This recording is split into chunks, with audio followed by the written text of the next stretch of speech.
Programme को कहते हैं रिफ़ा चाइल्ड केयर। सामिन और नाज़रीन, इस प्रोग्राम की सबसे अच्छी बात यह है कि हम इस प्रोग्राम में बच्चों की सेहत के हवाले से गुफ्तगू करते हैं, उनके मसाइल पर बात करते हैं, क्योंकि बच्चे ही हमारा मुस्तकबिल है। और अगर हम अपने मुल्क के मुस्तकबिल को रोशन देखना चाहते हैं तो हमें अपने बच्चों की ज़हनी और जिस्मानी सेहत को जो है वो यकीनी बनाना होगा। और इस प्रोग्राम का मकसद भी यही है कि हम बच्चों की सेहत से मुतल्लिक़ मुख्तलिफ़ मौज़ूआत पर बात करें। आज की अगर मैं मौजू की बात करूं तो आज हम बात करेंगे वॉर्म इन्फेस्टेशन और न्यूट्रिशनल डेफिशिएंसी के हवाले से। मकसद देखते हैं कि वालिदैन शिकायत करते हैं कि बच्चे जो है कमज़ोर दिखाई देते हैं या बच्चों को भूख नहीं लगती या बच्चे बहुत जल्दी जो है वो बीमार हो जाते हैं। तो उसकी एक वजह ये भी हो सकती है कि पेट के कीड़े हो सकते हैं, जिसकी वजह से बच्चे ग़िज़ाई किल्लत का शिकार हो जाते हैं, उनमें न्यूट्रिशनल डेफिशिएंसीज पाई जाती हैं, जिसकी वजह से ना सिर्फ उनकी ज़हनी और जिस्मानी सेहत मुतासिर होती है बल्कि उनकी जो रोज़मर्रा के जो कामों की कारकर्दगी है वो भी मुतासिर होती है। तो आज के प्रोग्राम का हमारा मकसद ये है कि आज हम जो बच्चों में जो पेट के कीड़े हो जाते हैं उस हवाले से बात करें, और जो जिसकी वजह से वो ग़िज़ाई किल्लत जो ग़िज़ाई अज्जा की कमी उनमें हो जाती है, जिसकी वजह से उनकी ग्रोथ मुतासिर होती है। तो आज हम इस हवाले से तफसील से जानने की कोशिश करेंगे। और आपको बताते चलूँ कि हमारा ये जो प्रोग्राम है आप ना सिर्फ हमारे FM रेडियो पर सुन सकते हैं बल्कि हमारे फेसबुक पेज पर ये प्रोग्राम इस वक्त लाइव नशर भी हो रहा है। तो अगर आपका इस हवाले से कोई सवाल है तो वो भी आप कमेंट बॉक्स में जो वो टाइप कर सकते हैं, हम आपके सवाल को भी जो है प्रोग्राम में शामिल करेंगे। बहरहाल जनाब, प्रोग्राम का आगाज़ करते हैं। मेरे साथ मौजूद हैं डॉक्टर मोहम्मद उसामा, और ये रेजिडेंट पेडियाट्रिक हैं, Pakistan railway hospital wastage Rawalpindi से आए हैं। और आइए उनको प्रोग्राम में वेलकम करते हैं, खुशामदीद कहते हैं और प्रोग्राम का आगाज़ करते हैं। अस्सलाम वालेकुम। जी वालेकुम अस्सलाम। कैसे हैं डॉक्टर साहब आप? जी अल्हम्दुलिल्लाह। आपके वक्त का बहुत शुक्रिया डॉक्टर साहब। अच्छा, जो ये है वॉर्म इन्फेस्टेशन, या अगर हम इसको आम ज़बान में कहें पेट के कीड़े, तो सबसे पहले ये बताएं कि किस किस किस्म के हो सकते हैं, ताकि वालिदैन इस बारे में ताकि वो जान सकें कि पेट के कीड़े कहते किस चीज़ को हैं। जी वालेकुम अस्सलाम, thank you for inviting me. Being a paediatrician, मैं बच्चों का डॉक्टर हूँ, तो ये चीज़ें एक बहुत हाईलाइटेड टॉपिक है और ये इस चीज़ पे जितने भी सामीन सुनने वाले हैं उनके लिए बहुत इंपॉर्टेंट आज का जो मौज़े बहस जो आज का हमारा सेशन होगा वो बड़ा उनके लिए इम्पोर्टेंट होगा। इस पे अवेयरनेस भी होनी चाहिए बहुत ज़्यादा, और ज़्यादातर बच्चों में जो बीइंग हम जिस तरह जो रूरल एरियाज़ में लोग रहते हैं, जिस तरह हम कुछ एरियाज़ ऐसे हैं पाकिस्तान के जो अभी भी अंडर प्रिविलेज एरियाज़ हैं, वहाँ पर सबसे ज़्यादा मेजर इशूज़ ये दिखने को मिल रहे हैं। उनके फेलियर टू थ्राइव है, उनकी ग्रोथ नहीं बन रही, उनके बोन की प्रॉब्लम्स हैं, उनकी वेट गेन नहीं हो रहा। उनका कहीं ना कहीं देखिए जाए तो रूट कॉज कहीं ना कहीं उसकी वर्म इन्फेस्टेशन आती है। वर्म इन्फेस्टेशन बेसिकली हम इसको अगर बहुत सिंपल लेमैन लैंग्वेज में बात करें, पेट में कीड़ों का होना। और बहुत से तकरीबन मैंने जितना भी अब अपनी ट्रेनिंग जो मेरी चल रही है उसमें साल 1.5 साल में मैंने देखा है कि तकरीबन हर 5 में से दूसरा तीसरा बच्चा ये फेलियर टू थ्राइव के साथ आता है, और उसमें हमें डाउट होता है, उनका मदर का कंसर्न होता है, भूख नहीं लग रही बच्चे को, बच्चे का वज़न नहीं बढ़ रहा, बच्चे का कद नहीं बढ़ रहा, बच्चा मिट्टी खाता है, दीवारों से लेके चूना खाता है। ये कुछ अलामत हैं जो हम बाद में डिस्कस करेंगे।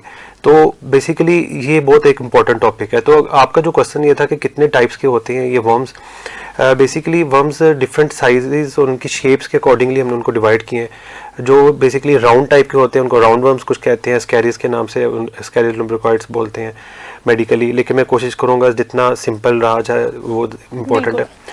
और ये दूसरा ये है कि हुकवर्म्स के टाइप्स में आते हैं, ये ज़्यादातर स्किन में रहना पसंद करते हैं। कुछ हुकवर्म्स के अलावा ये ब्लड ज़्यादा जो अपना इंटेस्टाइन में है उनको ज़्यादा एक किस्म का कहते हैं चूसता है, और वो उसके ब्लड लॉस के भी चांसेस होते हैं।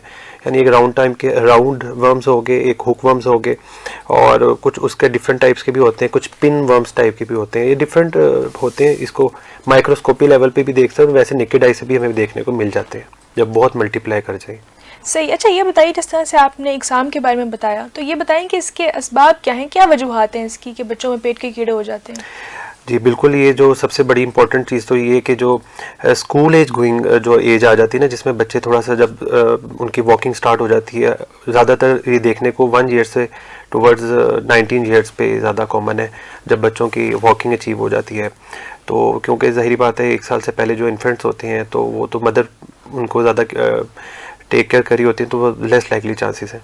तो जहाँ बच्चा 3 साल 4 साल का आया है और मदर को कंसर्न है कि वो खा पी नहीं रहा, तो उसकी जितनी भी हैबिट्स हैं उसकी जो वो मूव कर रहा है अपनी सोसाइटी में, अपने स्कूल में, अगर 4-5 साल का है, और जो एक सर्कल इन्वायरमेंट में जहाँ वो मूव कर रहा है, सबसे बड़ा इन्वायरमेंटल फैक्टर ही इसमें आ जाता है वर्म इन्फेस्टेशन का, कि जहाँ वो उनका जो लिविंग स्टैंडर्ड्स क्या है, क्योंकि poor hygiene is the main इसका जो टॉप पे अगर हम सफाई का ख्याल नहीं रखा जाता। एग्जैक्टली, पुअर हाइजीन, उसमें सफाई का ख्याल ना होना। दूसरा ये कि बच्चे मिट्टी में सारी बातें खेलते हैं, मिट्टी में डिफरेंट किस्म के आपको जरासीम मिलते हैं, वो बाद में आके हैंड वॉश नहीं करते और ऐसे ही खाना खा लेते हैं। और बाहर से खाना खाना, एक फीको ओरल रूट भी इसका, एक फीको ओरल की बेजारी बात है कि जो खाना या कुछ जिसने बनाया वो हाथ साफ़ नहीं है, वहाँ से भी आ सकते हैं, उससे भी बहुत सी बीमारियाँ फैलती हैं।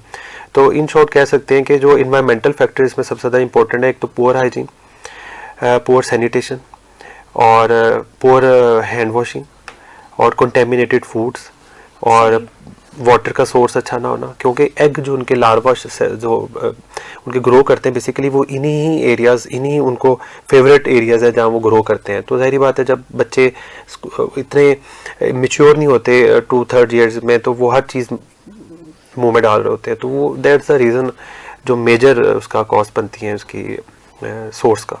सही। अच्छा, वैसे इसकी कुछ अलामात भी होंगे डॉक्टर साहब, क्योंकि अक्सर ऐसा होता है कि वालिदैन ये शिकायत कर रहे होते हैं कि बच्चा कमज़ोर है, बच्चा ज़्यादा हेल्दी नहीं है और भूख नहीं लग रही है बच्चे को, तो इसकी अलामात क्या होती हैं जिससे वालिदैन इस चीज़ का अंदाज़ा लगा सकें कि बच्चे को पेट के कीड़े हैं?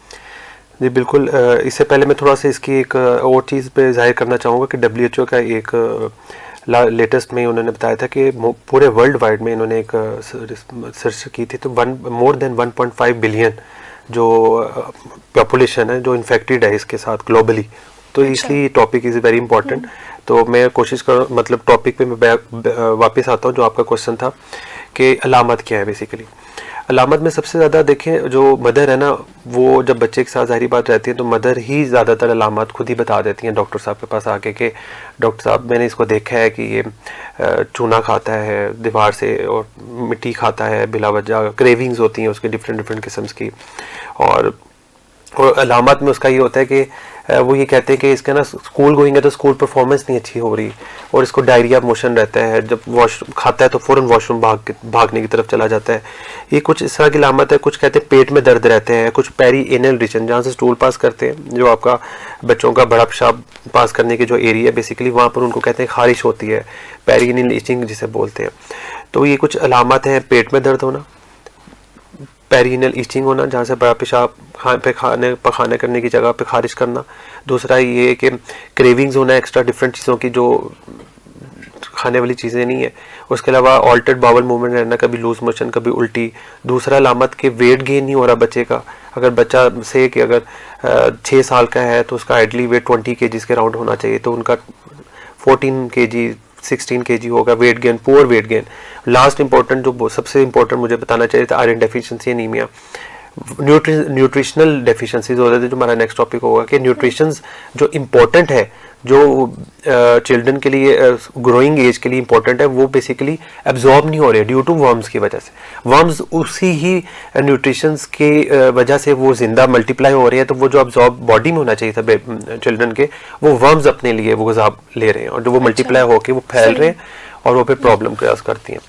तो उसमें सबसे बड़ा खून की कमी, वेट लॉस, वजन का ना बढ़ना, डायरिया मोशन लगना, रंगत पीली से इस तरह रहना, और बच्चा स्कूल परफॉर्मेंस उसकी अच्छी ना होना। ये कुछ अलामत ऐसी हैं जो माँ को देखनी भी चाहिए, और अगर इसमें से कोई अलामत ऐसी आती है तो फ़ौरन डॉक्टर के पास आके डीवर्म्स के लिए कुछ मेडिकेशन ट्रीटमेंट ले लेनी चाहिए।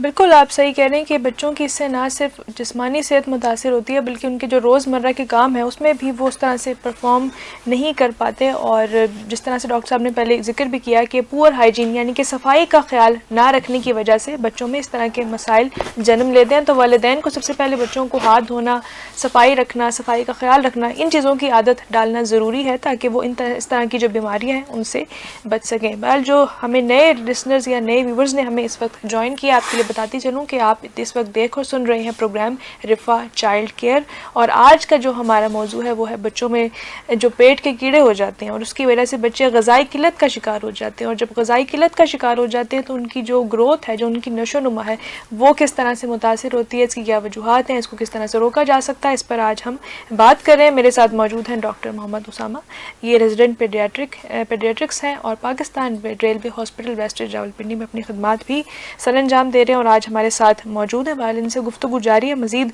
गुफ्तगू को आगे बढ़ाते हैं।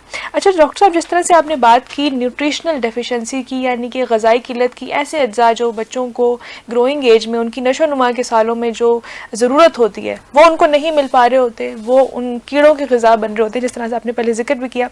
तो क्या इफ़ेक्ट पड़ता है न्यूट्रिशन पे? अगर आप इसको तफसील से थोड़ा सा बयान करें कि न्यूट्रिशन किस तरह से बच्चों के लिए ज़रूरी है और जब पेट के कीड़े हो जाते हैं तो बच्चे इससे किस तरह मुतासिर होते हैं? जी बिल्कुल, इसको मैंने पहले भी जैसा एक्सप्लेन किया है कि जब बच्चों की एक स्कूल गोइंग एज होती है और उस वक्त उनका ब्रेन डेवलप हो रहा होता है और वो एक ग्रोइंग एज होती है, उस ग्रोइंग एज में जो वो कुछ खा रहे हैं तो वो उनका इफेक्टिवली एब्जॉर्ब होना उसकी ग्रोइंग एज के लिए इज़ वेरी इंपॉर्टेंट। अब due to some poor hygiene, poor sanitation, अगर वर्म्स उनकी जगह वहाँ पर उसके गट में अगर उधर है तो वो ज़ाहिर बात है जो भी वो इनटेक कर रहे हैं वो प्रॉपर्ली एब्जॉर्ब नहीं हो रहा। तो वो प्रॉपर्ली एब्जॉर्ब नहीं होगा तो जो इम्पोर्टेंट न्यूट्रिएंट्स इम्पोर्टेंट है माइक्रो एंड मैक्रो उसमें जो आते हैं तो वो आपकी डेली डाइट से आते हैं। ठीक है, जितना भी आप कुछ खाते हैं, मैं नहीं कहता कि बहुत कुछ एक्स्ट्रा खाना चाहिए, जितना भी आपको घर में जो बन रहा है वो एटलीस्ट खाना चाहिए। 2 years तक नॉर्मली मदर कहते हैं ना फीड लेना चाहिए, मिल्क इंजेक्शन होना चाहिए उसके बाद। लेकिन घर में जो भी है आपका जो कॉन्स्टिट्यूशनल जो फीड है वो जो ले रहे हैं इनटेक, उसमें हमारे मिनिमम अमाउंट में आयरन भी होता है, calcium, magnesium, zinc, iron, iodine, each and everything, वो हम जितनी भी डेली इनटेक ले रहे हैं उसमें वो हमारे होता है। बट द प्रॉब्लम इज़ कि जब हम डाइट ले रहे हैं, बच्चा नॉर्मल भी ले रहा है, वो माँ कहती हैं कि मेरा बच्चा दोपहर से कुछ नहीं खाता, हम तो बहुत इसका ख्याल रखते हैं, बट ग्रो नहीं कर रहा। उसकी रीज़न ये है कि वो खा सब कुछ रहा है लेकिन लग नहीं रहा, वो वर्म्स उसकी एब्जॉर्प्शन कंप्रोमाइज़ कर रही है। तो दूसरा ये है कि अब कौन कौन सी ऐसी न्यूट्रिएंट्स जो जिसकी वजह से डेफिशिएंसी हो जाती है, जो अब्जॉर्ब नहीं हो रहे, जो होने चाहिए डाइट से वो नहीं हो रहे। अब वो सबसे ज़्यादा उसमें आपका आयरन है, ठीक है, कैल्शियम है, विटामिन डी है, आयोडीन है, जिंक है, कैल्शियम, मैग्नीशियम, ये सारे आपके जितने भी न्यूट्रिएंट्स हैं वो सारे इंपॉर्टेंट जो डेली, ये जो मैंने न्यूट्रिएंट्स बताए ना, ये 24 आवर्स के लिए अल्लाह ताला ने एक ऐसा निज़ाम बनाया है कि बॉडी में ये 24 आवर्स में डेली चाहिए होते हैं इनकी स्पेसिफिक अमाउंट। तो वो अगर डेली स्पेसिफिक अमाउंट नहीं मिलेगी तो वो आपके ब्रेन, नर्व, सेल्स ग्रो नहीं करेंगे, उस तरह कंप्रोमाइज़ होंगे। तो डेली बेसिस पे जो डाइट है उस पे ये आने चाहिए जो आप न्यूट्रिएंट्स ले रहे हैं। But due to worms infestation ये आपके कंप्रोमाइज़ हो जाते हैं। अब आयरन नहीं होगा तो उससे क्या होगा, आयरन डेफिशिएंसी एनीमिया हो जाएगा। जब आयरन डेफिशिएंसी एनीमिया होगा उसकी अलग अलामत है जो हम आगे डिस्कस करेंगे। अब विटामिन डी है, जैसा विटामिन डी अब नहीं आ रहा तो उसकी अलामत अलहदा होंगी जो अब बच्चों में देखने की मिलेगी, वही अलामत है जो माएँ डॉक्टर को आके बताएंगी।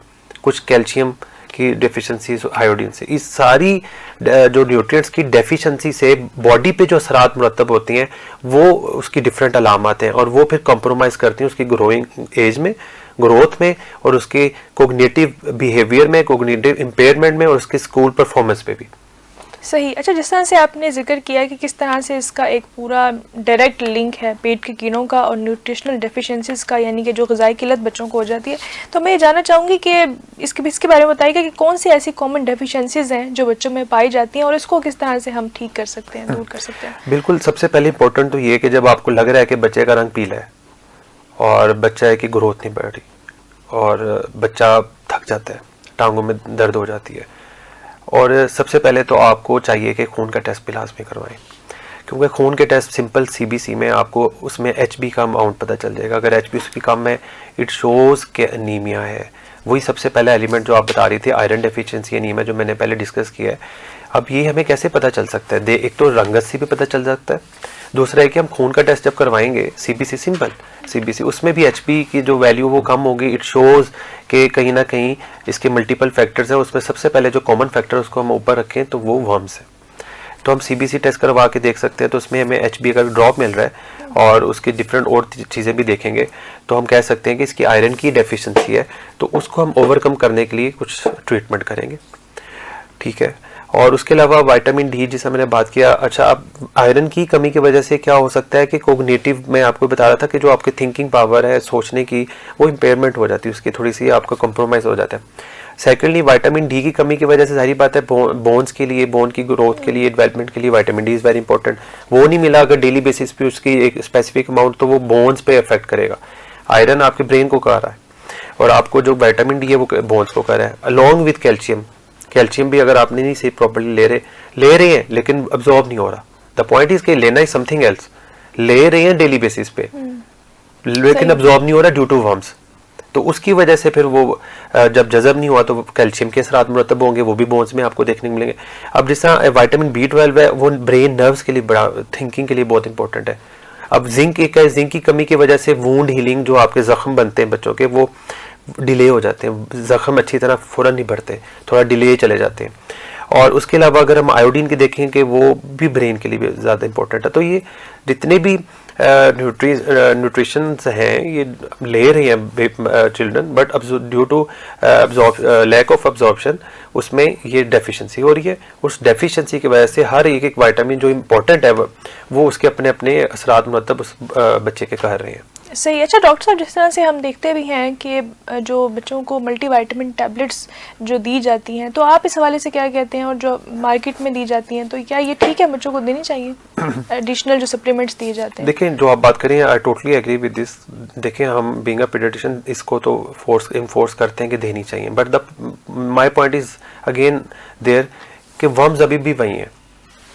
जब तक हम डीवर्म नहीं करेंगे, जब तक उनका फोकस वर्म्स का नहीं खत्म होगा, आप मल्टीपल टाइम्स उसको दूध के गिलास अगर 4 से 6 कर देंगे, उसका आयरन का सोर्स बढ़ा देंगे, कैल्शियम देने लग जाएंगे, इस मल्टीपल आप सप्लीमेंट्स में उसको देने लग जाएंगे, द पॉइंट इज की अब्जॉर्प्शन ही नहीं हो रही। सही। The main point my our topic discussion is कि जो वर्म्स हैं वो मेन एक प्रॉब्लम क्रिएट कर रहा है, एक बैरियर क्रिएट कर रहा है। मैंने वही बात की, इनटेक इज फाइन, बेशक आप सप्लीमेंट्स में ले लें या वैसे इनटेक ले लें, प्रॉब्लम यह आ रही है कि एब्जॉर्प्शन नहीं प्रॉपर्ली हो रही। तो आई फील कि सबसे पहले मल्टीविटामिन देने से पहले हमें पहले डीवर्म कर लेना चाहिए। डीवर्म कर लें, उसके लिए एंटी हेलमिंथिक्स मेडिकेशंस होती हैं और उसका इफेक्टिवनेस का बारे में मैं पढ़ा था कि 60% से लेके 90% तक उनका बहुत अच्छा रिस्पॉन्स है एंटी हेलमिंथिक्स का, वो अच्छा एक रिस्पॉन्स देते हैं। और ये बहुत ऐसा भी मैंने देखा है, अक्सर मदर्स कहती हैं कि हमने तो एक दफ़ा 3 महीने 6 महीने पहले डीवर्म कर लिया बच्चे को, अब क्या ज़रूरत है देने की, हमने तो दे लिया, अभी भी बच्चे का नहीं बढ़ा, तो हो सकता है कुछ 5% भी रह गई, वो दोबारा मल्टीप्लाई करके दोबारा वहीं आ गए। तो हम रिकरेंट अगर ये मसले हो रहे हैं, हम एपिसोडिक कर सकते हैं, बाद में भी डीवर्म कर सकते हैं, एवरी 6 मंथ्स कर सकते हैं।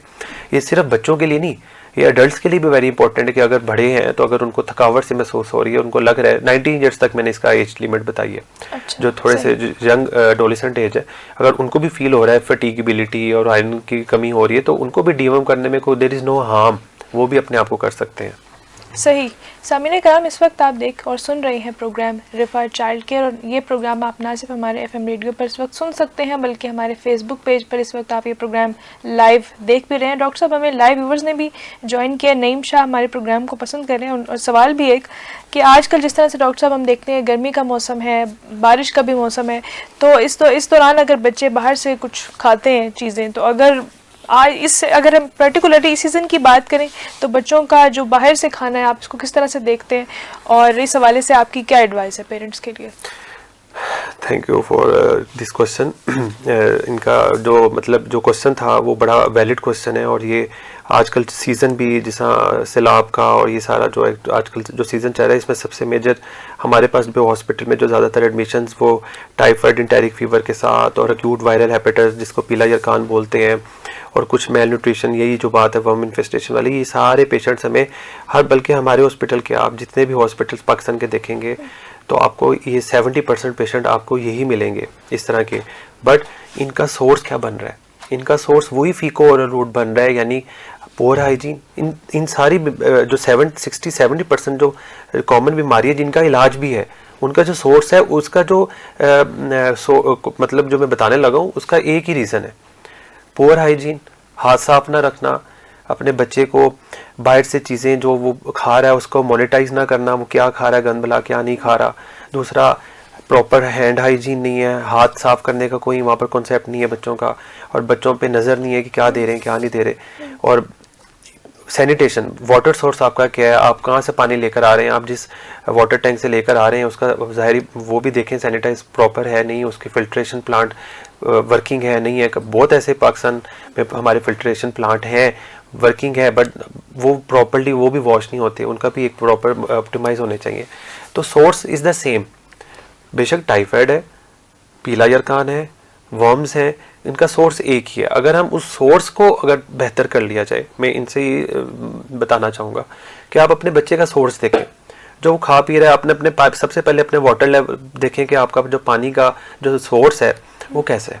दूसरा, आपका घर का सैनिटेशन का सूरत हाल कैसी है, आप जितना भी आपका जो आपका वेस्ट मटेरियल घर का वो आप किस तरह उसको आप वेस्ट कर रहे हैं, घर में तो नहीं रहता। और बच्चा जो आपका है वो हैंड प्रॉपर टॉयलेट यूज़ करने के बाद हैंड वॉश कर रहा है कि नहीं कर रहा। और जो घर बना रही हैं माएँ वो भी देखेंगे, क्योंकि वो घर खाना बनाती हैं, वो सारे घर को मेंबर यूज़ करते हैं, वो भी अपना हैंड प्रॉपर तरीके से वॉश करें। और सैनिटेशन का बड़ा ख्याल रखना चाहिए। तो इस पे अगर हम माएँ, बच्चे और जो भी हम सारे लोग जो हैं अगर इस पे फोकस करें तो आई फील कि जितनी भी जो बीमारियाँ मैंने आपको बताई हैं हम 70 to 80% इस पे हम ओवरकम कर सकते हैं पाकिस्तान में। बिल्कुल आप सही कह रहे हैं कि अगर सफाई का अहतमाम किया जाए और अगर हाथ धोने की आदत बच्चों को शुरू से डाली जाए तो बच्चे इस तरह की बीमारियों से बच सकते हैं। क्योंकि जिस तरह से डॉक्टर साहब ने बात भी की कि रूट कॉज पेट के कीड़ों का पुअर हाइजीन यानी कि सफाई का ख्याल ना रखना है, तो हमें सबसे पहले उसका जो सबब है उस बीमारी का उसको हमें दुरुस्त करने की ज़रूरत है। डॉक्टर साहब, मज़ीद हमें एक सवाल मौसूल हुआ है कि जिस तरह से आपने बात की बड़े बच्चों की, जो थोड़े बड़े बच्चे हैं 3-4 साल और इससे आगे, लेकिन अगर छोटे बच्चा है जो 6 माह का जैसे बच्चा है या 1 साल के अगर हम इसके अंदर देखें तो इसमें किस तरह से फिर बच्चों का इलाज किया जाता है अगर उनको पेट के कीड़े हो जाते हैं तो? देखिए, पहली बात मैंने वही बात की कि जो ज़्यादातर जो वर्म इन्फेस्टेशन की जो एज है ना वो ज़्यादा 1 ईयर से ऑनवर्ड ही होती है, 1 ईयर से 19 ईयर्स तक। वो क्या रीज़न है कि जब बच्चे वॉकिंग अचीव करते हैं तब उनकी जो है ना उनका ऑप्टिमाइज नहीं कर पाते हैं माएँ कि वो कहाँ जा रहे हैं, क्या करें, किस तरह करें। तो ज़्यादातर अंडर 1 ईयर इन्फेंट्स में लेस लाइकली है कि आपको इस तरह वर्म इन्फेस्टेशन देखने को मिले। उसकी रीजंस हैं, क्योंकि सारी बात है कि 1 साल तक तो माएँ बच्चों को अपने साथ ही लगा के रखती हैं, तो उनका खाने पीने का अहतमाम, उनका सैनिटेशन का, ज़ाहिर बात है जितना भी चीज़ें हैं वो बड़ा उसको ऑप्टिमाइज़ करके देते हैं। तो वर्म इन्फेस्टेशन लेस लाइकली है कि उसमें एज में देखने को मिले, लेकिन होने में कुछ भी हो सकता है, वो भी हमने माइंड में रखना है। ज़ाहिर बात है हम CBC करवाएंगे, रूट कॉज देखेंगे क्या रीज़न बन रही है, क्योंकि हर पाकिस्तान में अंडर प्रिविलेज लोग भी हम नहीं कह सकते कि उनको प्रॉपर उस तरह की हाइजीन मेंटेन कर पा रहे हैं। बिल्कुल। तो उसमें भी उसकी अलामत ऐसी हो जाएंगे, रंग पीला होगा, फिर हमको खून का टेस्ट करवा के देख सकते हैं कि रीज़न क्या है। फिर उनका हिस्ट्री से पता चल जाएगा कि इनका बैकग्राउंड हिस्ट्री कैसे है, कि ये किन एरियाज़ के हैं, क्या पता उस एरियाज़ में ऑलरेडी कुछ इस तरह का चल रहा हो सिलसिला कि वो पूरा एरिया इम्पैक्ट हुआ है, तो हम पता कर सकते हैं। अलामत से उनके बच्चों की पता चल सकता है, रंग पीली और इस तरह का बिहेवियरल थोड़ा सा चेंज। सही। अच्छा डॉक्टर साहब, जैसे कि आप पहले प्रोग्राम में भी बात कर चुके हैं कि डी वॉर्मिंग या हम इसका इलाज किस तरह से कर सकते हैं, तो मैं चाहूँगी आप उस पर भी बात करें कि इसको फिर इलाज इसका किस तरह से किया जा सकता है, क्या ट्रीटमेंट ऑप्शंस हैं, टेस्ट कैसे होते हैं और उसका मजीद फिर आगे इसको प्रोसीड किया जाता है? जी बिल्कुल, इसकी ट्रीटमेंट में मैं जिस तरह बताया कि इसकी ट्रीटमेंट बड़ी इफ़ेक्टिव है। अगर हम ज़्यादातर जितने भी पेशेंट्स हमारे पास न्यू बोर्न्स आते हैं तो हमारी फर्स्ट प्रायोरिटी में होता है कि जो बच्चे फेलियर टू थ्राइव है, यानी वेट गेन सही तरह नहीं ले रहे, कंसंट्रेशन, लैक ऑफ कंसंट्रेशन है उनकी, और उनका थोड़ा सा एक्सपोजर भी उस एरिया का है, तो हम उनको डीवर्म करने में हम समझते हैं देयर इज़ नो हार्म। तो उसकी ट्रीटमेंट में डिफरेंट किस्म के एंटी हेलमिंथिक्स आते हैं, मेबेंडाजोल आता है, एल्बेंडाजोल के नाम से भी आते हैं। तो कुछ मेडिकेशन, कुछ सिरप्स फॉर्म ऐसी हैं कि जो सिंगल डोज में होती हैं कि एक ही दफ़ा लेनी होती है। अच्छा। हाँ, वो 1 ईयर से ऊपर अगर जिस तरह पेशेंट है तो मेबेंडाजोल हम उसको 400 मिलीग्राम एक ही डोज में दे सकते हैं। मेबेंडाजोल जिस तरह आता है, ये these are all anti helminthics. Helminthics basically हम वर्म्स को बोलते हैं मेडिकली, और एंटी हेलमिंथिक्स यानी उनका डीवर्म जो उनको एंड करेंगे। तो जिस तरह मेबेंडाजोल है उसको हम सुबह शाम देते हैं बेसिकली, और वो 3 डेज़ की डोज होती है। तो मेबेंडाजोल जो है वेरमॉक्स के नाम से सिरप अक्सर हम पेशेंट्स को देते हैं। तो हम वो कहते हैं कि उसकी स्पेसिफिक डोज जो है सुबह शाम 3 दिन के लिए कंटिन्यूसली देनी है और वो पूरी शीशी ख़त्म होनी चाहिए विद इन 3 डेज़।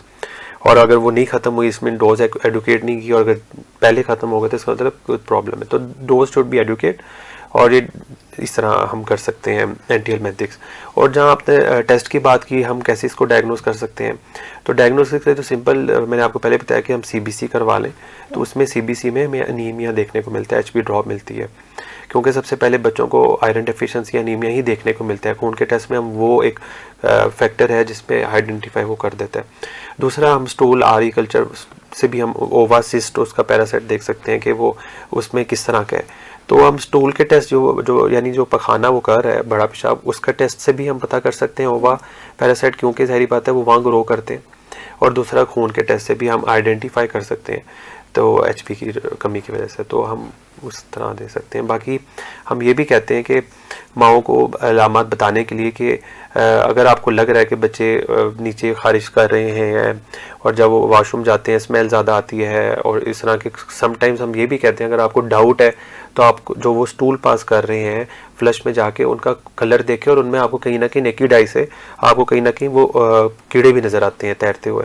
तो अगर आपको इस तरह की अलामत आती हैं तो फ़ौरन आपको चाहिए कि हॉस्पिटल में आएँ और डॉक्टर से ओपिनियन लें और जो बेहतर होगा वो उनके लिए ट्रीटमेंट प्रिस्क्राइब करेंगे। बिल्कुल। अच्छा डॉक्टर साहब, ये भी बताइएगा कि न्यूट्रिशन के हवाले से, क्योंकि जिस तरह से आपने बात की डेफिशिएंसी हो जाती है, तो मेरे ख्याल से काफ़ी लोगों को इस हवाले से इल्म नहीं होता, तो मैं चाहूँगी कि आप न्यूट्रिशन के हवाले से भी गाइड करें कि बच्चों में जो न्यूट्रिशन की जो एजुकेशन है माओं को होनी चाहिए, तो उस हवाले से आप थोड़ा तफसील से बताइएगा। देखिए, बिल्कुल न्यूट्रिशन तो तभी पूरे होंगे जब हमारे रूट कॉज वर्म्स, अगर हमें रीज़न है कि हमने डीवर्म कर लिया। अब हम डीवर्म्स के बाद ऐसे नहीं कि हम कहते हैं कि डीवर्म्स, हम नॉर्मली हमारी जो प्रिस्क्रिप्शन में ये होता है कि पहले अगर हमने बच्चे को डीवर्म कर लिया यानी पेट के कीड़ों के लिए दवाई दे दी है, तो उसके बाद हम ये नहीं कहते कि बस ठीक है आप जैसा घर में रूटीन में जो ले रहे हैं वो लें। हम उसके साथ फिर सप्लीमेंट्स उनके ऐड करते हैं। सही, ठीक है, फेरस सल्फेट, आयरन वगैरह सप्लीमेंट्स देते हैं। कुछ हम उनको डिफरेंट विटामिन कॉम्प्लेक्सेस जो B1, B2, B6 पायर, जितने भी इंपॉर्टेंट सप्लीमेंट्स जो उसको डेली बेसिस पे चाहिए थे, जो उसको कुछ टाइम से नहीं मिले लास्ट 6 मंथ से, तो हम उसको डीवर्म करके यानी पेट के कीड़ों की दवाई देने के बाद फिर हम उनको मल्टी जो सप्लीमेंट्स है जैसा आपने पहले बात की थी, अब हम उनको इंकरेज करेंगे कि मल्टी सप्लीमेंट्स की तरफ आप आएँ और एटलीस्ट 1 मंथ to 3 मंथ्स तक इसको कंटिन्यूसली रखें। और कम से कम आप तकरीबन 40 डेज या 1 मंथ के बाद फिर एक सीबीसी रिपीट करवाते हैं हम। नॉर्मली जैसे आप फॉर एग्जांपल एक पेशेंट हमारे पास आता है और उसको ये अलामत आती हैं और माँ इज़ वेरी, मतलब उनकी मदर वेरी कंसर्निंग है और वो 3 इयर्स अगर उनकी एज है और हमने देखा पे लुकिंग है, लैक ऑफ कंसंट्रेशन है और वो ऑल्टर्ड बावल है, लूज मोशन, उल्टी मतलब डायरिया रहता है, तो हमने खून का टेस्ट करवाया, उसकी एचबी अगर 9 पॉइंट समथिंग आई है तो हम उनको यही कहेंगे कि डीवर्म करें नॉर्मली, पर 3 दिन के बाद सप्लीमेंट्स लें एटलीस्ट 1 मंथ नहीं तो 3 मंथ्स। फिर हम उनको फॉलोअप पे रखते हैं कि अब दोबारा आएँ कि फ़र्क पड़ा है कि नहीं, क्या पता उनको दोबारा ज़रूरत पड़े डीवर्म की, कुछ इतने ज़्यादा होते हैं। फिर follow up is very important with doctors जो आपका है। फिर हम सप्लीमेंट्स अगर पूरे हो जाएं फिर हम सीबीसी दोबारा रिपीट करते हैं आया चेक करने के लिए कि जो एचबी पहले 9 पे थी तो वो थोड़ी सी बिल्डअप हुई है कि नहीं। अगर एचबी स्टिल देयर तो फिर हमें डिफरेंट रूट कॉजेज और देखनी पड़ेगी कि हो सकता है कि इसके हम यही देख रहे हैं, कुछ और फैक्टर रीजंस ना हो। तो ये है, इस तरह हम आइडेंटिफाई कर सकते हैं इस तरह हमारे। अच्छा डॉक्टर साहब, डाइट अवेयरनेस के बारे में बताइएगा, क्या कुछ कोई ऐसे खुराक भी है जो मतलब कि पेट के कीड़े जिनसे हो सकते हैं, या कुछ ऐसी खुराक जिससे हम इससे बच सकते हैं? क्या ऐसे भी कुछ ऑप्शंस हैं, फूड ऑप्शंस हैं? फूड जितने भी हम बाहर से खा रहे हैं, जो जंक्स हैं जितने भी हैं, इसमें तो ज़ाहिर बात है इनका सोर्स जो बन रहे हैं, जो बना रहे हैं, अब हमें we don't know the source के जो वो बना रहे हैं, वो हैंड वॉश कर रहे हैं, उनका जो सैनिटेशन है वहाँ की, और जो जिस किचन में वो बन रहा है वो कैसे बन रहा है वी डोंट नो। तो ज़ाहिर बात है कि एक तो ये सोर्स तो पुअर आपका जो ज़ाहिर बात है जितने भी वर्म्स हैं उनका जो रूट है वो फीको ओरल है, ठीक है, यानी गंद ओरल यानी जो भी कुछ वो खा रहे हैं, और जो अब कहीं ये जो आपके जो इतने भी एरियाज़ में जो गंद नज़र आता है उसमें ये ग्रो करते हैं, और वो गंद अगर किसी पानी के साथ मिक्स हो जाए कि नदी नाली में किसी भी तो वो उनके अंदर वो जो लार्वाज एग हैं वो ग्रो कर रहे होते हैं। अभी मैं रिसेंटली एक रिसर्च पढ़ रहा था, पेशावर में अभी एक किसी ने रिसर्च आर्टिकल पब्लिश किया था, उन्होंने स्कूल एज गोइंग में ये चेक करने के लिए कि कौन से हुकवर्म सबसे कॉमन है जो बच्चों में होते हैं, तो राउंड वर्म्स उन्होंने देखा है, एस्केरिस लुम्ब्रिकॉइड्स जो है वो सबसे ज़्यादा कॉमन है। अब वो तो पता चल गया उनको कि ये राउंड वर्म्स के नाम से जो वर्म्स है बड़े कॉमन होते हैं बच्चों में स्कूल गोइंग में, बट उन्होंने देखना ये चाहा कि ये क्यों ज़्यादा होते हैं। उनका ये बाद में पता चला कि जो राउंड वर्म्स है वो बहुत ज़्यादा रेजिस्टेंट होते हैं इन्वायरमेंटल फैक्टर्स के अकॉर्डिंगली, बाकियों की निस्बत वो सेंसिटिव कुछ होते हैं, ये बहुत हाईली रेजिस्टेंट है। तो ये सर्वाइव कर जाता है और इसका ट्रांसमिशन भी फास्ट है, और इसका जो फीमेल इनके जो लार्वा है वो बहुत मल्टीप्लाई जल्दी करती है और वो सर्वाइव भी कर जाती है। तो इस वजह से जारी बात है कि अगर ये, और उन्होंने देखा कि हर पेशावर में तकरीबन लास्ट 3 साल पुरानी रिसर्च थी, तकरीबन हर 10 में से उन्होंने कहा था 8वां 9वां बच्चा इससे जो है ना वो सफ़र कर रहा है। जहाँ तक बात डाइट की, खाने पीने की, जो जितने भी जंक्स हैं रेडी पे जो खाना मतलब जो ले रहे हैं वो वाला जिनका सोर्स अच्छा नहीं है वो आपके वर्म्स करवा सकते हैं।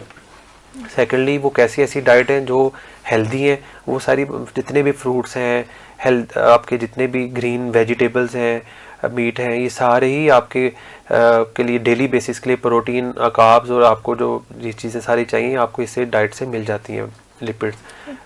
तो गुड डाइट होनी है इज़ वेरी इंपॉर्टेंट। तो कोशिश ये करें कि बच्चे जो ज़्यादा वुल्नरेबल हैं, जिनको लगता है कि हो जाएंगे, तो माएँ इन्फोर्स करें कि जितना भी खाना पीना उनका है वो घर से ही हो, साफ़ सुथरा धुला हुआ, और बाहर से जितना भी अवॉइड किया जाए वो कम से कम एक्सपोजर हो चीज़ों का। सही। अच्छा, ये बताइएगा डॉक्टर साहब कि आलमी दायरे सेहत के हवाले से भी क्या कोई स्टैट्स, कोई रिपोर्ट्स, कोई रिसर्चेस हो रही हैं इस हवाले से? जी बिल्कुल, इसमें WHO तो हमेशा इस पे उनका बड़े एक्टिव रहते हैं इस चीज़ में। तो मैंने जैसा अभी एंटी हेलमिंथिक्स का कहा, तो मैस ड्रग एडमिनिस्ट्रेशन MDA है जो ये इंश्योर करती है, वो एडवोकेट करती है थ्रू WHO को, वो डिफरेंट हॉस्पिटल्स में जाके ये जितने भी एंटी हेलमिंथिक्स है फ्री ऑफ कॉस्ट उनको जो अंडर प्रिविलेजेस एरिया हैं उनको जाके तकसीम करें, ताकि वहाँ पर ही उनको थोड़ा सा अवेयरनेस मिले। हमारे कुछ साउथ एरियाज़, कुछ इस तरह के जो एरियाज़ हैं जहाँ पर एक्सेस नहीं है डॉक्टर्स की, तो ये वहाँ जाके डिफरेंट अपने मेडिकल कैंप्स लगाते हैं, तो जिसमें ये फ्री ऑफ कॉस्ट मेडिकेशन हमारी फर्स्ट प्रायोरिटी में होती है कि हम उनको दें और हर पेशेंट को दें, ताकि वो डीवर्म हो, ताकि उनकी ग्रोथ अच्छी हो, क्योंकि उनका वाटर सोर्स इतना अच्छा नहीं है। तो इसके अलावा बाकी सबसे इम्पोर्टेंट तो ये जितने भी मेडिकल कैंप्स हैं, ये जो MDA प्रोग्राम है, ये कुछ इस पे रिसर्च आर्टिकल्स हमेशा इस पे पब्लिश होते हैं, और बाकी स्कूल और हाई लेवल पे भी, यूनिवर्सिटी लेवल पे भी वर्कशॉप्स होती हैं, सेमिनार्स होते हैं, जिसमें ये अवेयरनेस दी जाती है कि अपने हैंड वॉशिंग का, पोर हैंड हाइजीन को कैसे इम्प्रूव किया जा सकता है। उस पर कॉन्फ्रेंसेस होती हैं कि अपना सैनिटरी सिस्टम कैसे बेहतर किया जा सकता है। तो जो गवर्नमेंट है, पाकिस्तान गवर्नमेंट, तो वो तो हमेशा इस पे एम्फसाइज करती है कि हम जितने भी फिल्ट्रेशन प्लांट हमें रिसेंट टाइम में देखने को मिले हैं, वो क्यों फिल्ट्रेशन प्लांट जगह जगह लगवा रहे हैं, ताकि उनका वाटर सोर्स जो अंडर प्रिविलेज वाले लोग, उनका वाटर सोर्स अगर अच्छा नहीं है तो फिल्ट्रेशन प्लांट से फिल्टर्ड वाटर लें, ताकि हम इस तरह के जो मसले मसाइल से बचाया जा सके।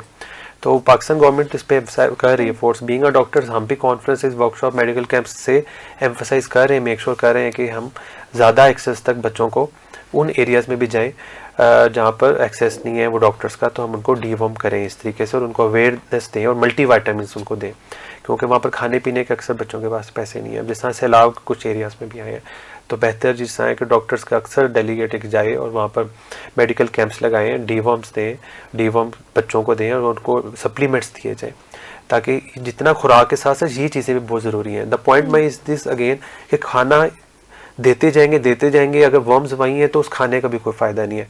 इफेक्टिव रखने के लिए इज़ वेरी इंपॉर्टेंट कि पहले बच्चे को हम डीवर्म करें, फिर हम डाइट दें, मतलब उसको जो भी दे रहे हैं, ताकि इफेक्टिव हो और ग्रोइंग, उसका ग्रोथ भी इस पर काफ़ी ज़्यादा।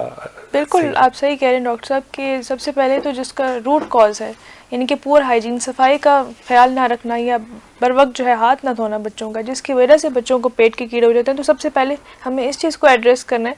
और दूसरा, जिस तरह डॉक्टर साहब ने जिक्र भी किया डीवर्म का, यानी कि जो उनके पेट के कीड़ों का जो इलाज है, जो दवाई है, वो उन तक जो है पहुँचाई जाए, ताकि बच्चों के जो न्यूट्रिशनल डेफिशिएंसीज हैं, जो या जो ग़िज़ाई किल्लत का जो बच्चे शिकार हो जाते हैं, वो उनकी दूर हो सके और वो जो है सेहतमंद और खुशगवार ज़िंदगी गुजार सके। बाल जनाब, हमारी इस हवाले से गुफ्तगू जारी रही। आज हमने तफसील से ये जानने की कोशिश की कि बच्चों में जो पेट के कीड़ों की जो वजूहात हैं वो क्या हैं, इसको किस तरह से इसका इलाज किया जाता है, इसकी अलामात क्या हैं, इसके अलावा जो रिसर्चेस हैं वो क्या कहती हैं।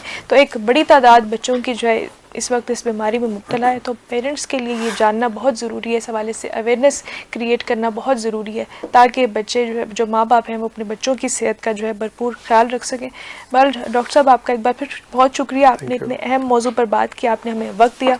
सामिन और नाज़रीन, इस वक्त आपसे इजाज़त लेने का वक्त हुआ चाहता है। आप देख और सुन रहे थे प्रोग्राम रिफ़ा चाइल्ड केयर, और ये प्रोग्राम ना सिर्फ आपने हमारे FM रेडियो पर सुना, बल्कि आप ये प्रोग्राम हमारे फेसबुक पेज पर आप देख भी पाए। इसके अलावा ये प्रोग्राम हमारे यूट्यूब चैनल पर, रिफ़ा FM 102.2 का यूट्यूब चैनल पर भी मौजूद रहेगा। वहाँ पर एक कंप्लीट प्लेलिस्ट भी मौजूद है, तो जो वालिदैन हमें देख और सुन रहे हैं इस वक्त, वो उस प्लेलिस्ट जो है फ़ायदा उठा सकते हैं, क्योंकि उसमें काफ़ी मालूमाती प्रोग्राम्स आपके लिए मौजूद हैं। तो सामिन और नाज़रीन, आपसे इजाज़त लेने का वक्त हुआ चाहता है। अपनी मेज़बान अरीबा सलीम को दीजिए इजाज़त।